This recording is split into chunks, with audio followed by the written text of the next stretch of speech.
حکیم لقمان کی اپنی بیٹی کو نصیحتیں۔ اگر تم اپنے خاوند کے گھر خوش رہنا چاہتی ہو تو غیروں کی باتوں پر کبھی دھیان مت دینا۔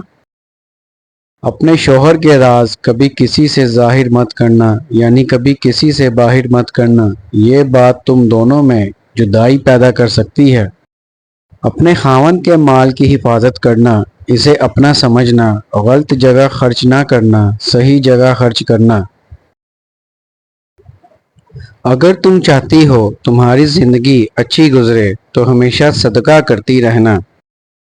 اگر تم چاہتی ہو تمہارا خاوند تم سے محبت کرے تو ہمیشہ صاف ستھری رہنا۔ اگر تم چاہتی ہو تمہارا گھرانہ سب سے اعلیٰ ہو تو بچوں کی اچھی تربیت کرنا۔ دولت تقسیم کی جائے تو کم ہوتی ہے، علم بانٹا جائے تو بڑھ جاتا ہے۔ بچپن کا علم پتھر کی لکیر ہوتا ہے۔ حکمت اور دانائی مفلس کو بادشاہ بنا دیتی ہے۔ وقت کی اگر قیمت ہے تو وہ اس کا صحیح استعمال ہے۔ ہر شخص کو اس کے ہنر اور جوہر کے مطابق جگہ دینی چاہیے۔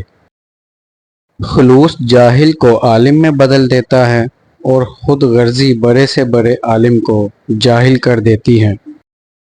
سست اور کاہل آدمی سے دور رہنا بہتر ہے۔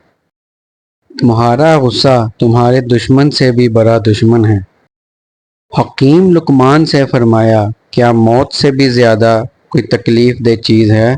تو انہوں نے فرمایا، کوئی سفید پوش کسی مجبوری میں کسی کے آگے ہاتھ پھیلائے تو وہ موت سے بھی زیادہ تکلیف دہ ہوتا ہے۔